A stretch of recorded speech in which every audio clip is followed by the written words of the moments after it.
Crystal chandeliers scattered light across marble like broken promises. Natalie Chen pressed herself against the entrance wall, fingers white-knuckling her camera bag. The navy dress hung loose on her frame. 3 years of wear, 3 years of pretending she belonged anywhere. Rebecca was marrying money. Real money. The kind that made people look through you instead of at you. Natalie found her name buried on the seating chart. Table 15. The rejection corner. She'd expected it, but the sting landed anyway. The ceremony blurred past in a haze of orchestral strings and silk that cost more than her rent. Rebecca floated down the aisle, untouchable now. Natalie blinked hard. 32 and still drowning. 32 and still nobody. She escaped to the terrace during cocktail hour, champagne in hand, ready to disappear into wallpaper. That's quite a camera. The voice came from her left. Deep. Certain. She turned. The man wore wealth like a second skin. Charcoal suit, silver threading his dark hair, eyes that actually stopped on her face. I'm a photographer, she said. Old habit. Did you shoot the wedding? Just a guest. Rebecca and I grew up together. She forced a smile. Though I'm not sure anyone here remembers me. He extended his hand. Christopher Morgan. I don't know many people here either. Friend of the groom. Business. Natalie Chen. His handshake was warm. Too warm. She pulled back first. They stood watching the sunset bleed orange across the skyline. She raised her camera without thinking, waited for the light to catch the buildings just right. You have an artist's eye, he said quietly. The way you waited for that moment. Something cracked open in her chest. Most people think it's just pointing and clicking. Most people don't understand what it means to really see something. She lowered the camera, searching his face for the joke. There wasn't one. What drew you to photography? He asked. No one had asked her that in 5 years. Maybe longer. She told him about her grandmother's gift, about capturing the overlooked, about finding light in forgotten corners. He listened like her words mattered. Like she mattered. When dinner was announced, disappointment settled in her stomach. What table are you at? He asked. 15. She couldn't hide the shame. He smiled. So am I. Impossible. Men like him didn't sit in exile. As they walked together, heads turned. Whispers multiplied. His hand found the small of her back, and suddenly the stairs didn't cut as deep. Table 15 sat in shadows. But when Christopher pulled out her chair, she forgot about the darkness. Good evening, everyone, he said to their tablemates. I believe we're in for a wonderful evening. Natalie glanced at him. His smile reached his eyes. For the first time all night, she believed him. Then Rebecca's father took the microphone, his voice booming across the reception hall. Before dinner, I'd like to make a special announcement about tonight's very generous benefactor. Christopher's jaw tightened almost imperceptibly. The father continued, Christopher Morgan has donated $500,000 to our family's foundation. We're honored to have him here. The room erupted in applause. Every eye found their table. Natalie's stomach dropped. She turned to Christopher, but he was already standing, nodding graciously to the crowd. $500,000. She was sitting next to a man who donated what she'd earn in 10 lifetimes. As he sat back down, his hand brushed hers on the table. I'm sorry, he said softly.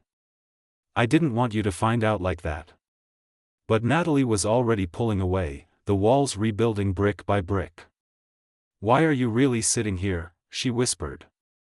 His eyes darkened. Because I asked to be. Dinner arrived on gold-rimmed plates. Natalie pushed food in circles, her appetite gone. Christopher leaned closer, his voice low enough that only she could hear. You think I'm slumming it? Playing charity case with the poor photographer. Aren't you? I requested this table, Natalie. Specifically. She set down her fork. Why? Because I'm tired of performing. His knuckles were white around his wine glass.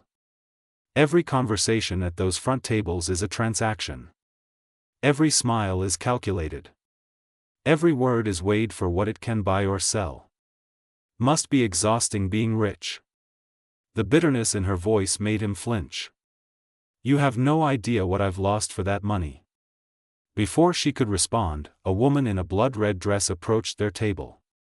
Mid-40s, diamond earrings catching light like tiny fires. Christopher. Her smile was poison honey. How wonderful to see you here. He didn't stand. Victoria. Aren't you going to introduce me to your new friend? Natalie, this is Victoria Ashford. My former business partner. Victoria's laugh was sharp. Former. How diplomatic. She turned to Natalie. Did he tell you how he made his fortune? Or is he keeping that close to the chest? Victoria, leave. I think she deserves to know who she's sitting with. Victoria leaned down, her perfume suffocating. Christopher Morgan built his empire by destroying small businesses.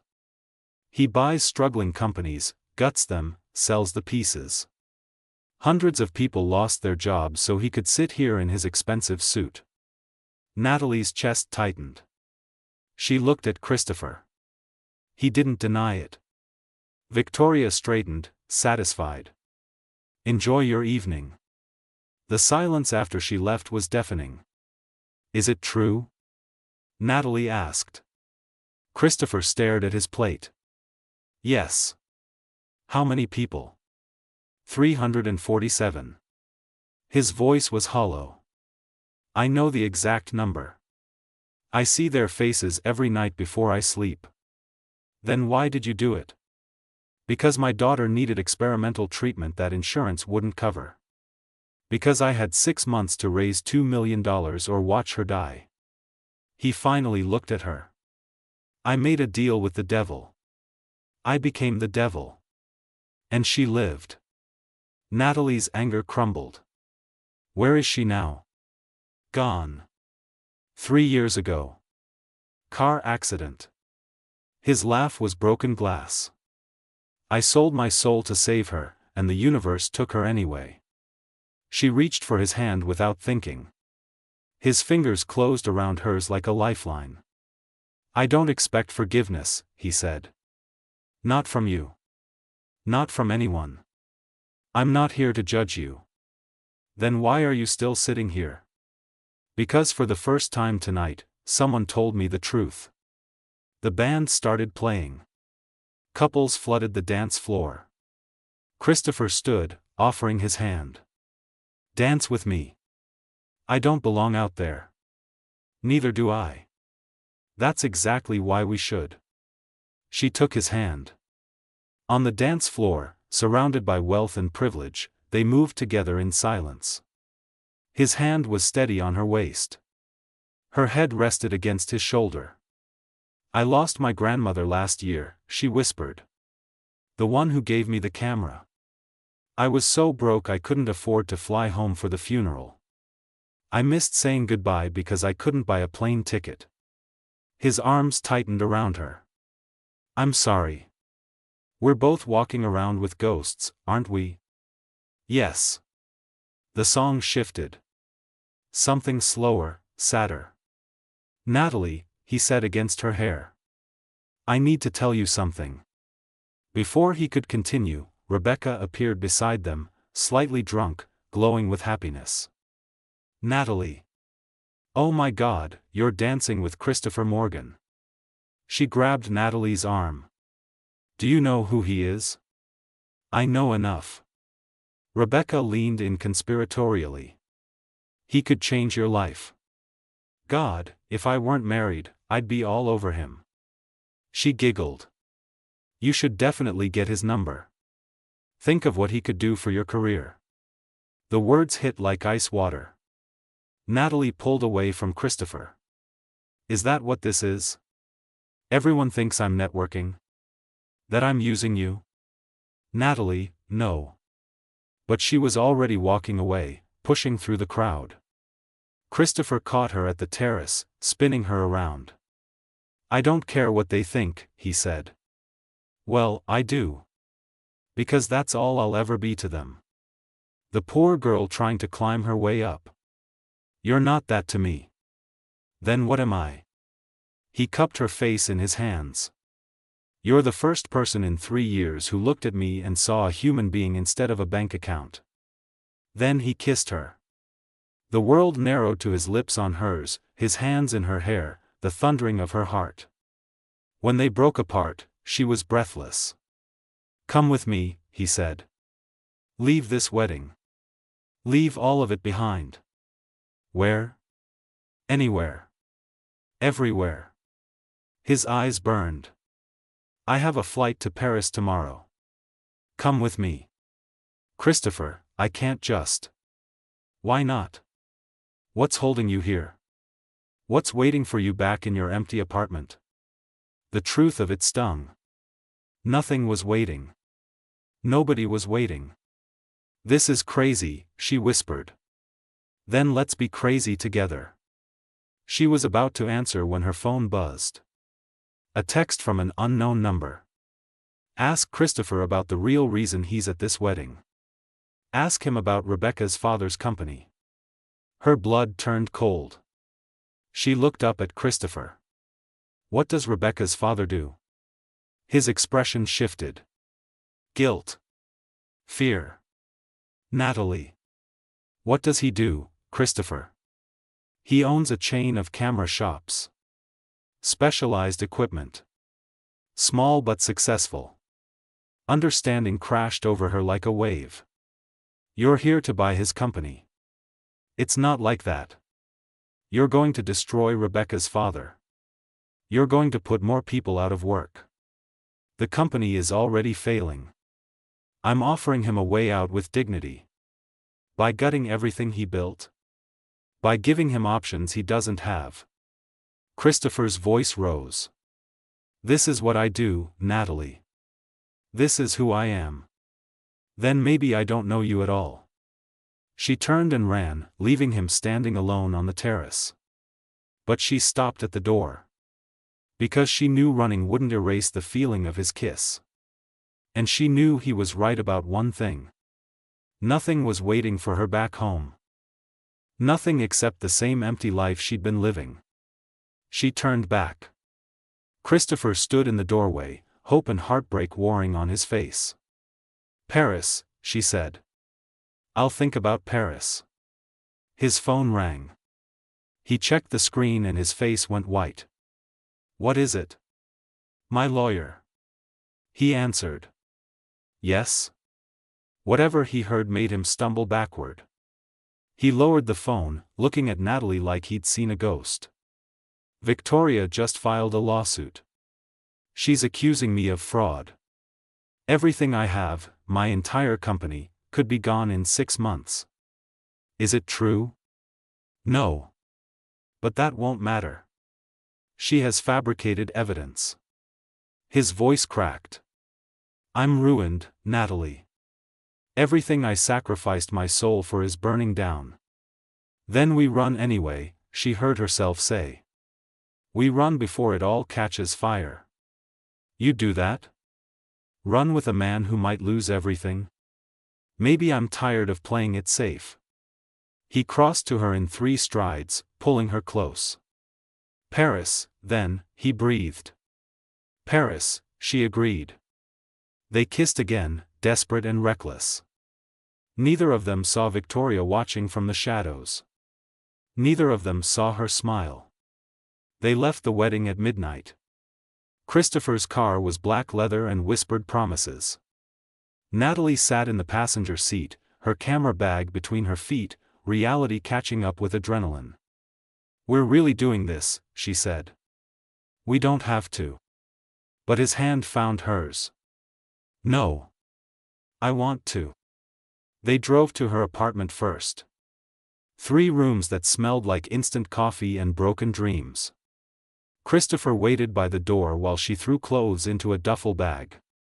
"This is everything?" he asked, looking around. "This is everything that matters." The lie tasted bitter. Truth was, she had nothing worth keeping. His penthouse was glass and steel overlooking the city. Floor-to-ceiling windows framed the skyline like a painting. "I'll book the flights," Christopher said, pulling out his phone. "We leave at noon." Natalie walked to the windows. Below, people moved like ants. Small. Insignificant. Just like her. "Christopher, what are we running from?" "Everything that wants to destroy us." He came up behind her, arms circling her waist. "Isn't that reason enough?" She turned in his arms. "What if we're destroying ourselves?" He kissed her forehead. "Then at least we'll burn together." They made love on sheets that cost more than her car. Afterward, lying in the dark, Natalie listened to his breathing slow. Her phone buzzed. Another text from the unknown number. Check his laptop. Password is Emma1214. His daughter's name and birthday. "You deserve to know who you're running with." Her heart hammered. Emma. He'd never told her his daughter's name. Christopher was asleep. His laptop sat on the desk across the room, a silver rectangle of secrets. She shouldn't. This was a violation of trust. But the text was right about the password. She slipped from bed, pulled on his shirt, and opened the laptop. Emma1214. It unlocked. The desktop was sparse. A few folders. She clicked on one labeled Current Acquisitions. Rebecca's father's company was there. Chen Camera and Equipment. Chen. Her hands went numb. She clicked the file. Internal documents. Valuation reports. And there, in black and white, her grandmother's camera shop. The one she'd inherited when her grandmother died. The one she'd been forced to sell last year to pay rent. Christopher had bought it. Gutted it. Resold the pieces. Her grandmother's legacy. Gone. Because of him. She scrolled through more files. Emails. Negotiations. And then she found it. An email from Victoria to Christopher, dated 3 months ago. "Christopher, I've done what you asked. I've identified the perfect target for your redemption project. Natalie Chen. Struggling photographer, emotionally vulnerable, desperate for connection. She'll never suspect you're doing this to repair your image. The media will love it. Ruthless billionaire saves struggling artist. Your reputation will recover overnight." Another email. Christopher's response. "Victoria, I appreciate the research, but I'm having second thoughts. Using someone like this feels wrong." Victoria's reply. "Wrong? You've destroyed hundreds of lives. What's one more if it saves your empire? Besides, you won't actually hurt her. You'll give her money, opportunities, a taste of the good life. She'll thank you for it. Everyone wins." Christopher's final message. "You're right. Set up the introduction. I'll handle the rest." The laptop screen blurred. Natalie's chest felt like it was caving in. Everything was a lie. The connection. The vulnerability. The kiss. All of it was a calculated redemption arc for a man trying to save his reputation. She looked back at the bed. Christopher slept peacefully, unaware that she knew. Her phone buzzed again. "Now you know. The question is, what will you do about it?" She typed back with shaking fingers. "Who is this?" The response was immediate. Someone who knows what it's like to be used by Christopher Morgan. Someone who wants to see him pay. Natalie closed the laptop. Got dressed in the dark. Grabbed her bag. She could leave. Disappear. Ghost him the way he'd planned to use her. But something stopped her at the door. The lawsuit. Victoria's lawsuit. If Victoria was texting her, if Victoria had set this up, then maybe the lawsuit was part of it too. Maybe Christopher was being destroyed by the same person who'd helped him plan to destroy her. She walked back to the bed. Looked down at him sleeping. "Christopher," she whispered. He didn't wake. She could warn him. Tell him Victoria was behind everything.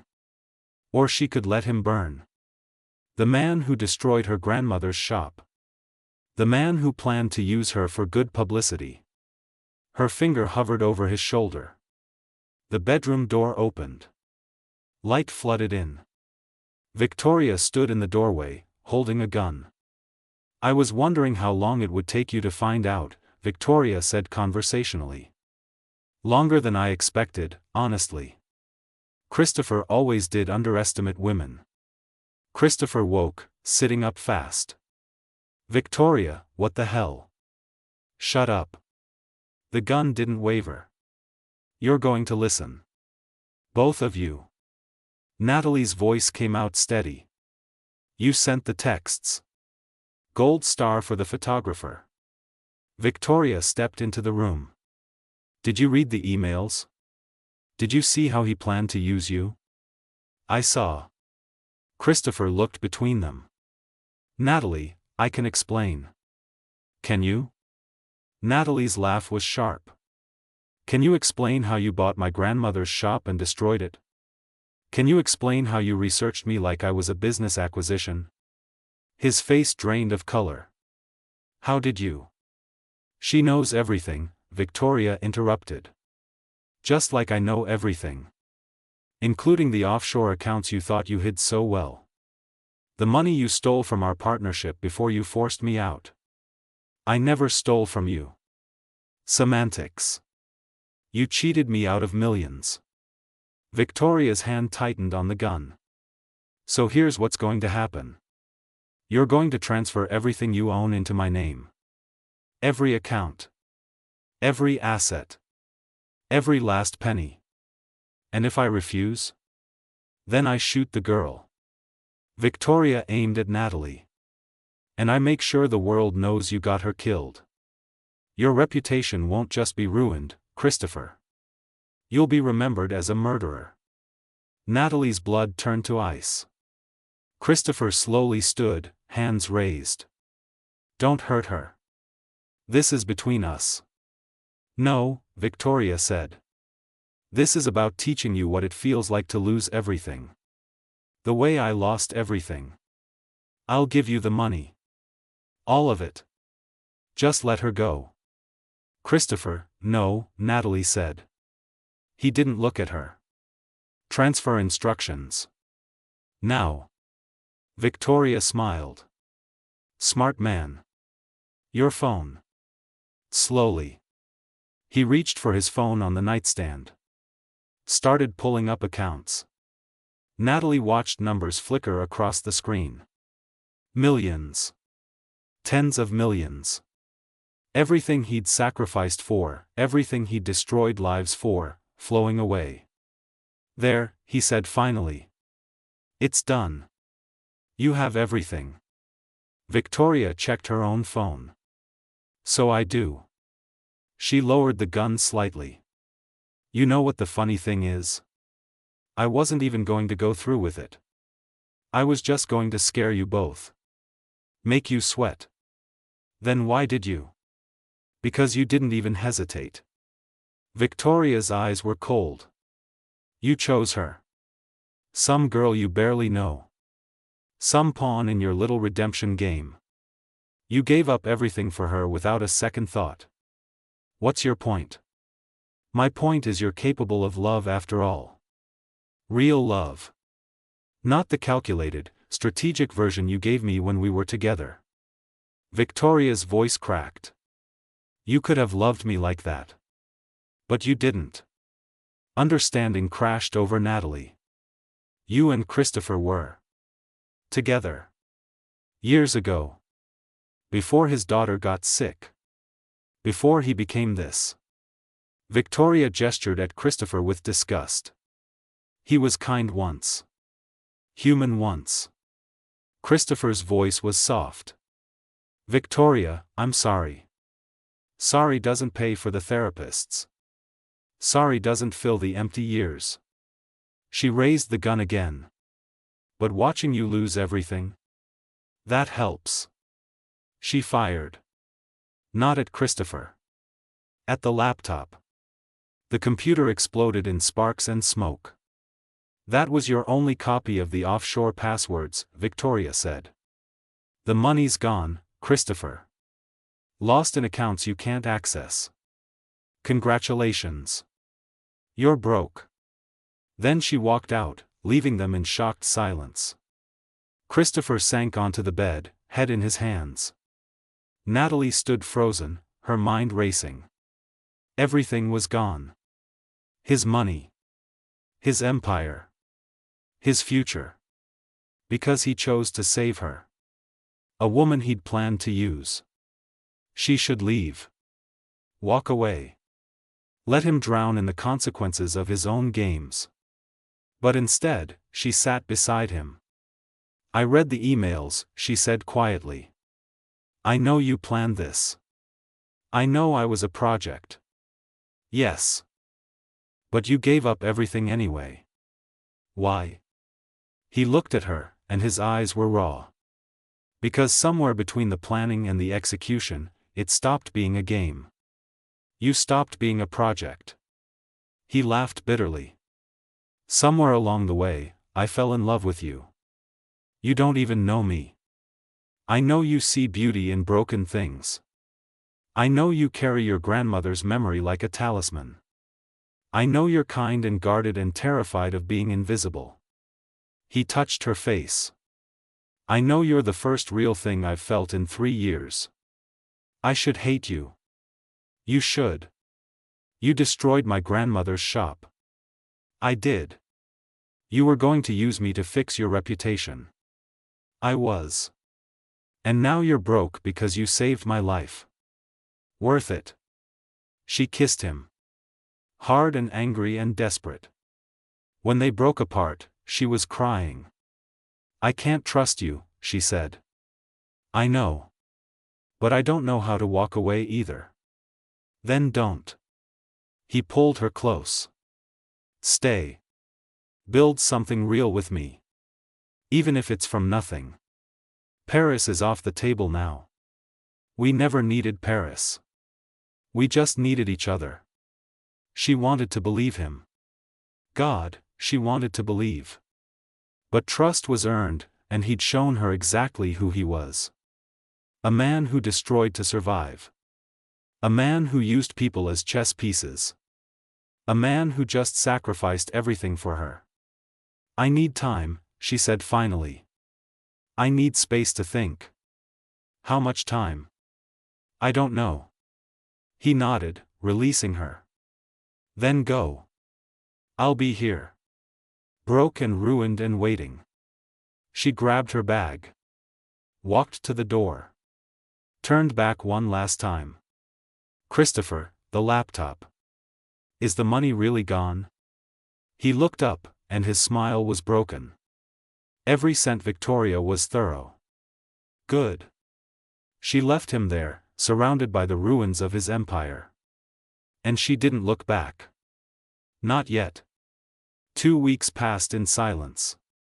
Natalie returned to her apartment, to instant coffee and unpaid bills. She threw herself into freelance work, booking sessions, editing photos until her eyes burned. Anything to avoid thinking about Christopher. But at night, alone, she couldn't escape him. His kiss. His confession. The way he'd given up millions without hesitation. For her. A pawn. A project. A woman he barely knew. Her phone rang on a Tuesday morning. Rebecca. Natalie, oh my God, have you seen the news? She hadn't. Rebecca sent her a link. Financial Times headline, Tech billionaire Christopher Morgan files for bankruptcy. Empire collapses overnight. The article detailed his fall. Assets frozen. Accounts emptied. Victoria Ashford nowhere to be found, allegedly fled to Switzerland with his money. There was a photo. Christopher leaving a courthouse, hollow-eyed and broken. "Isn't that the guy you were dancing with at my wedding?" Rebecca asked. "God, you dodged a bullet there." Natalie ended the call. She stared at the photo for an hour. Then she grabbed her camera and left. The address took 40 minutes by bus. Christopher's penthouse had been seized, but she found him in a studio apartment in a neighborhood that looked like hers. Smaller. Darker. He answered the door in jeans and a faded t-shirt. No tailored suits. No silver-threaded hair perfectly styled. Just a man who'd lost everything. Natalie. Surprise flickered across his face. "What are you doing here?" "I saw the news." "Come to witness the wreckage?" "Something like that." He stepped aside, letting her in. The apartment was bare. A mattress on the floor. A laptop. Some clothes. "I'm starting over," he said, following her gaze. "Turns out you don't need much when you have nothing. Why didn't you call me?" "You asked for time." 2 weeks, Christopher. You've been living like this for 2 weeks and you didn't call? What was I supposed to say?" His voice rose. "Hey, remember me? The guy who planned to use you? I'm broke now, living in squalor, if you want to drop by and pity me." "I don't pity you." "Then why are you here?" She didn't have an answer. Not one that made sense. "I brought you something," she said finally, pulling an envelope from her bag. He opened it. Inside was a check for $50,000. "What is this?" "I sold a photo series. Big magazine spread. They paid well." She met his eyes. "I want you to have it." "Natalie, I can't. You gave up everything for me. Let me give you something back. This is your money. You earned it. And you saved my life. I'd say we're even." He held the check like it might shatter. "This is too much. It's not nearly enough." She moved closer. "Christopher, I spent 2 weeks hating you. 2 weeks trying to convince myself you're the villain. But I can't stop thinking about what you did. How you didn't hesitate. I told you. I love you. I know. And that terrifies me." She took his hands. "Because I think I love you too. And I don't know if that makes me stupid or brave or both." He pulled her close, resting his forehead against hers. "You shouldn't love me." "Probably not. I've done terrible things. I know. I'll probably do more terrible things trying to survive this. I know that too." He kissed her. Soft this time. Tender. "Stay," he whispered. "Not for a night. Stay. Help me build something different. Something better. Christopher, I." His laptop chimed. An email notification. He pulled away, checking the screen. His face went white. "What is it?" "Rebecca's father. He's filing criminal charges against me." Christopher scrolled through the email. "He found out I was planning to buy his company. Claims I manipulated him, defrauded him. If these charges stick, I'm looking at prison time. Can he prove it?" "He has emails. Documentation." Christopher's hands shook. "Victoria must have sent them to him. She's destroying me piece by piece. Then we fight back." "With what?" "I'm broke. I can't afford lawyers. Then we find another way." Natalie grabbed the laptop. "Let me see the evidence." She read through the files. Her photographers. I caught something the lawyers missed. These emails, she said. The metadata is wrong. The dates don't match the sent timestamps. What does that mean? It means they're fabricated. Victoria created these after the fact to frame you. Hope flickered in his eyes. Can you prove it? I know someone who can. Tech forensics expert. He owes me a favor. Natalie, even if we prove the emails are fake, that doesn't erase what I actually did. I was planning to buy his company. That's not illegal, but it's not exactly ethical either. No, it's not. She closed the laptop. But you never went through with it. You walked away from that deal the night of the wedding. That has to count for something. Why are you helping me? Because you're right. We both deserve a chance to be better. He kissed her again, desperate and grateful. They spent 3 days working with the forensics expert. The evidence was clear. Victoria had manufactured the entire case. But when they brought it to the authorities, they hit a wall. Victoria Ashford has disappeared, the detective told them. No extradition treaty with Switzerland. Even if we prove fraud, we can't touch her. So that's it? Natalie demanded. She gets away with everything? Unless she comes back voluntarily. The detective shrugged. I'm sorry. There's nothing more we can do. They left the police station in defeat. Christopher stopped on the sidewalk, looking up at the gray sky. I'm going to lose everything that's left, he said. My reputation. My freedom. Everything. Not if I can help it. Natalie, you've done enough. No, I haven't. She grabbed his arm. Listen to me. I have an idea. But you're not going to like it. Tell me. Rebecca. She has connections. Media contacts. If we can get her to tell our story, to expose what Victoria did, public opinion might shift. It's not legal redemption, but it's something. Rebecca hates me. I was planning to destroy her father. She doesn't know that. Not officially. And she owes me. Natalie pulled out her phone. Let me try. The call lasted 30 minutes. Rebecca was skeptical, then intrigued, then angry, then sympathetic. She'll do it, Natalie said, ending the call. Interview tomorrow. Her media friend works for a major outlet. Christopher pulled her into his arms. Why are you doing this? After everything? Because you gave up everything for me. The least I can do is fight for you. I don't deserve you. No, she agreed. But you're stuck with me anyway. The interview happened in Rebecca's living room. Natalie told their story. Christopher filled in the gaps. They laid out the evidence of Victoria's fraud. The journalist was hooked. This is going to be huge, she said, already typing notes. Billionaire bankruptcy, corporate espionage, forbidden romance. It has everything. Will it help him? Natalie asked.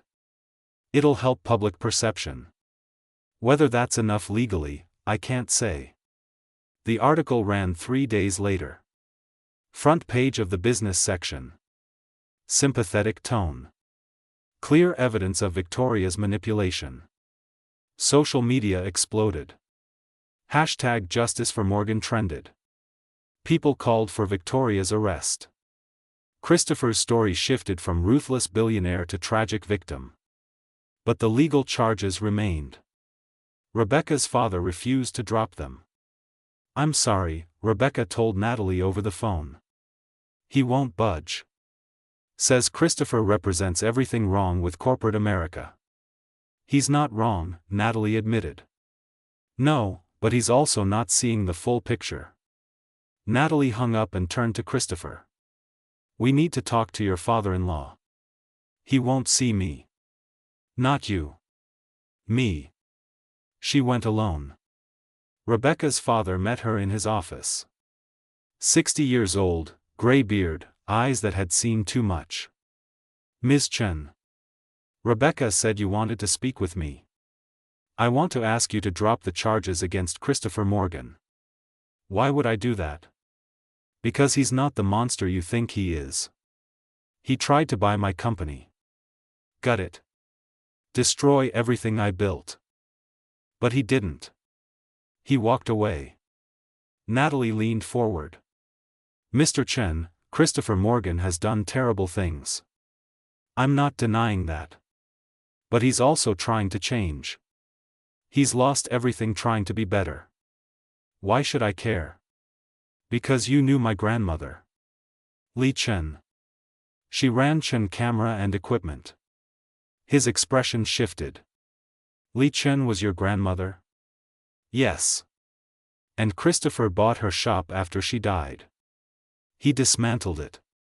Sold the pieces. Natalie's voice shook. I have every reason to hate him. But I'm standing here asking you to give him a chance. Because if we don't believe people can change, what's the point of any of this? Mr. Chen was quiet for a long time. Your grandmother was a good woman. Honest. Fair. She was. What would she want me to do? Natalie thought about her grandmother's hands, weathered and gentle. Her grandmother's voice, always choosing kindness. She'd want you to forgive him. And you? Do you forgive him? I'm trying to. Mr. Chen nodded slowly. I'll drop the charges. But on one condition. Anything. He rebuilds your grandmother's shop. Not the same way. Something new. But he honors her memory. Uses his knowledge to help small businesses instead of destroying them. Tears stung Natalie's eyes. He'll do it. I'll make sure he does. They shook hands. When Natalie told Christopher, he broke down. I don't know how to repay you, he said. You don't have to. We're in this together now. Partners? Partners. He kissed her, and it felt like a promise. But that night, as they lay tangled in his cheap mattress, Natalie's phone buzzed. Unknown number. You think you've won? You think I'm finished?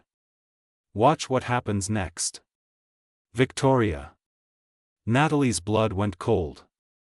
Christopher, she whispered. We have a problem. The second text arrived at dawn.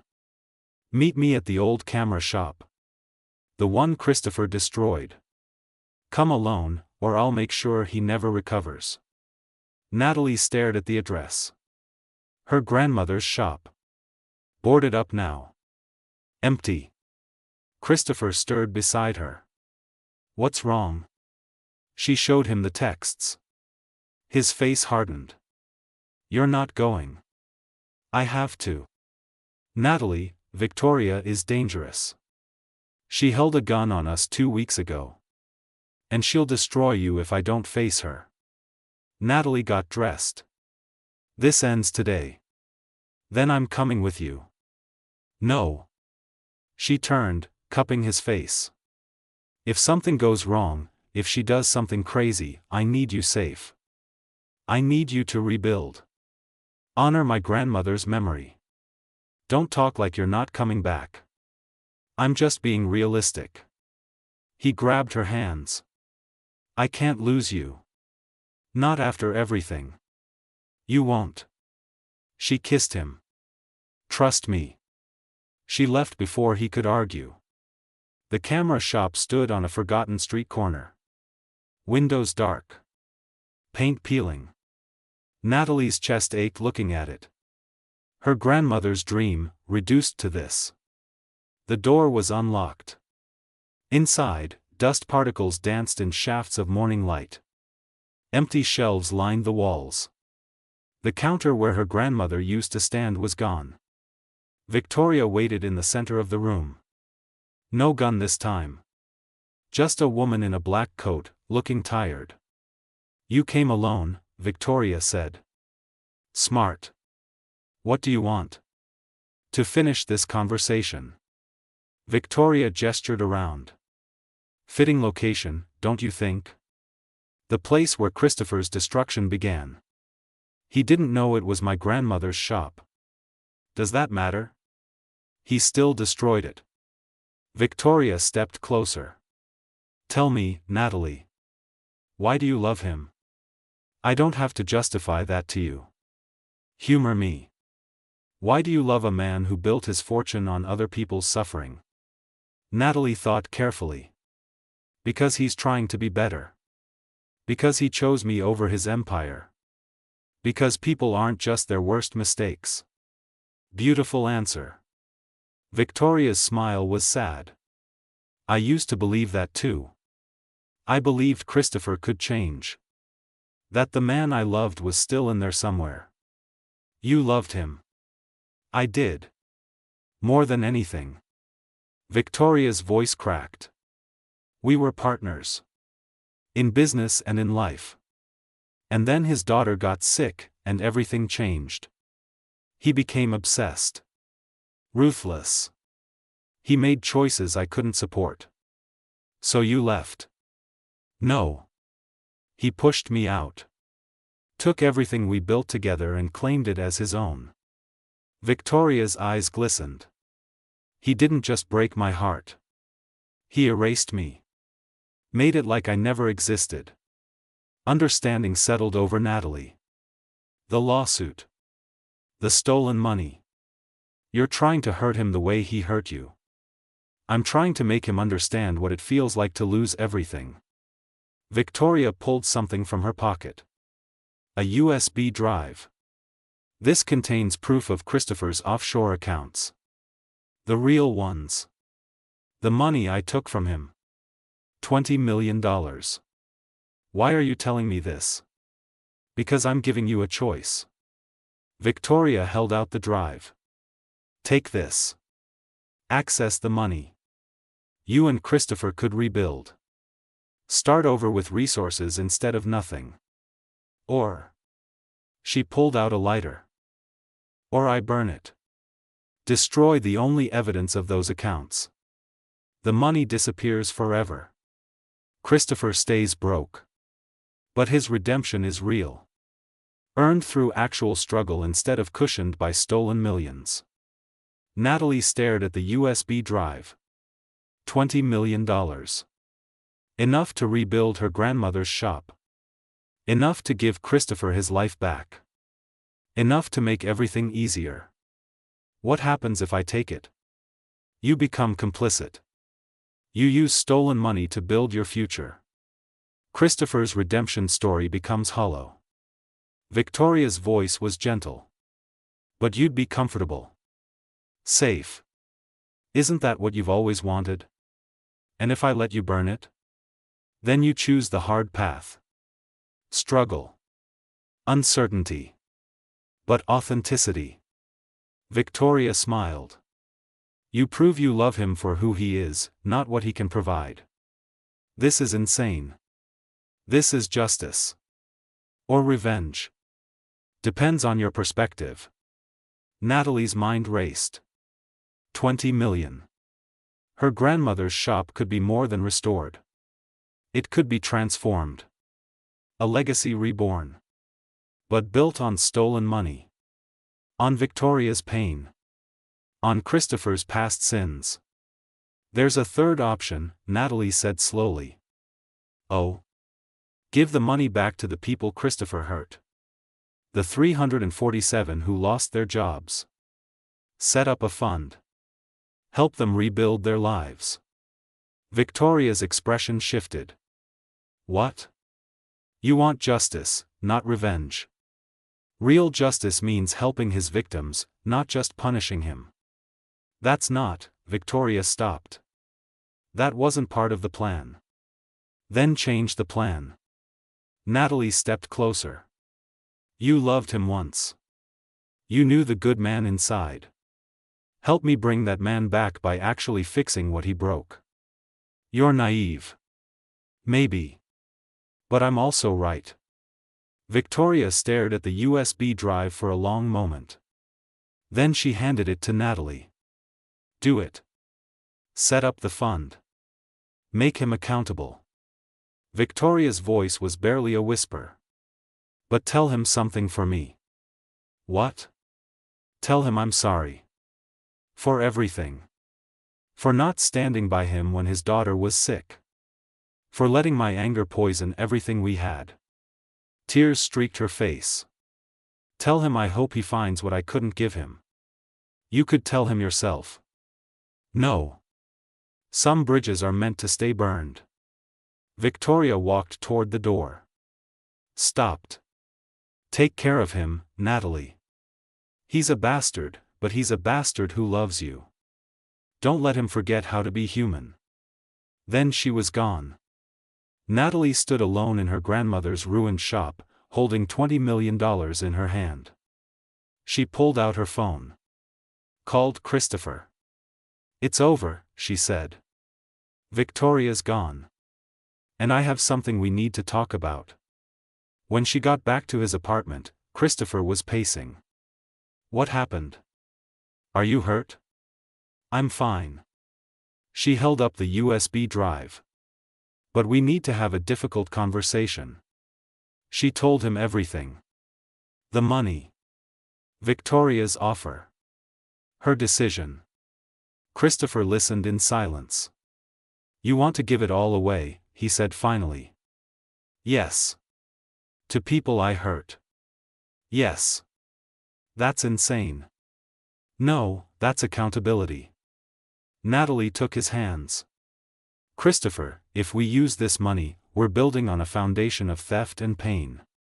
But if we give it back, if we make amends, then whatever we build afterward is real.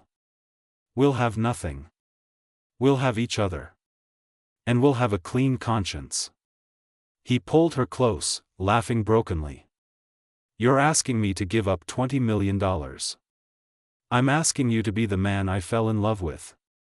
That man is an idiot. Maybe. But he's my idiot. Christopher kissed her forehead. Set up the fund. Help them. All of them. You're sure? I've never been more sure of anything. They spent the next 3 months working with lawyers. The fund was established. 347 families received checks.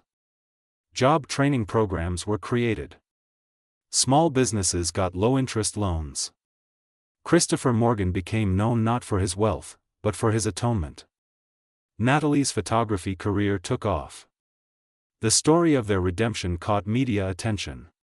She landed gallery shows, magazine spreads, a book deal. Together, they rebuilt her grandmother's shop. Not a camera store this time. A community arts center. Free classes for kids. Equipment loans for struggling artists. A gallery space for local photographers. They named it Emma's Light, after Christopher's daughter. On opening day, Natalie stood in the center of the restored building, Christopher's arm around her waist. Think your grandmother would approve? He asked.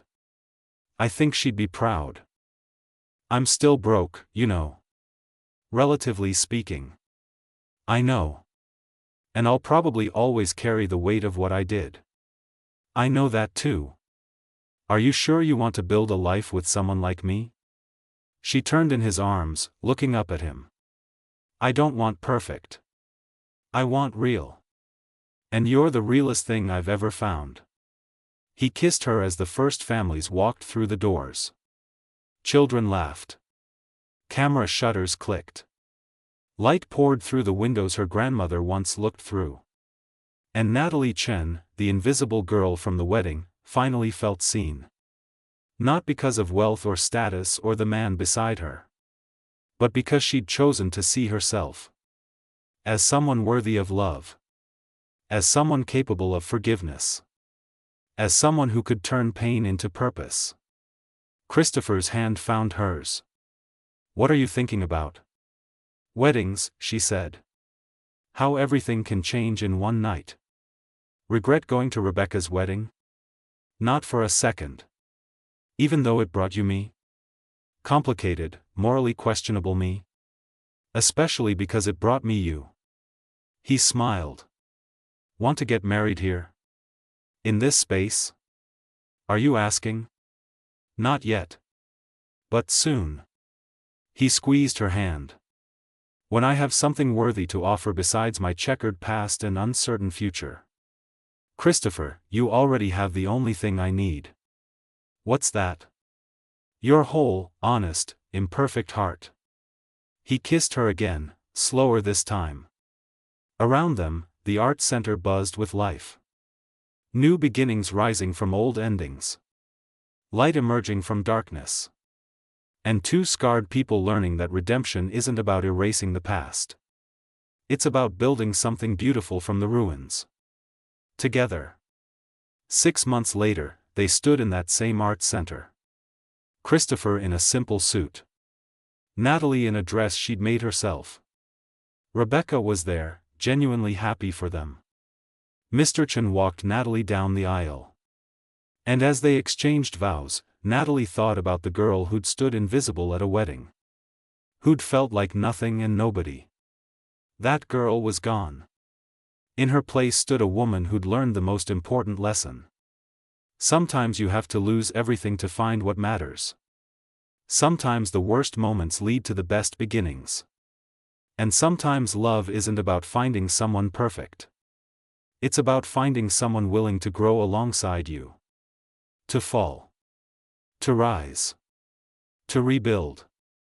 Again and again. Until the ruins become home. I love you, Christopher whispered as they were pronounced married. I love you too, Natalie replied. All of you. Even the broken parts. Especially the broken parts. They kissed as the room erupted in applause. And somewhere, in the warmth of that moment, Natalie felt her grandmother's presence. A whisper of approval. A blessing on new beginnings. A reminder that sometimes the most beautiful photos are the ones taken in the darkest light. The end.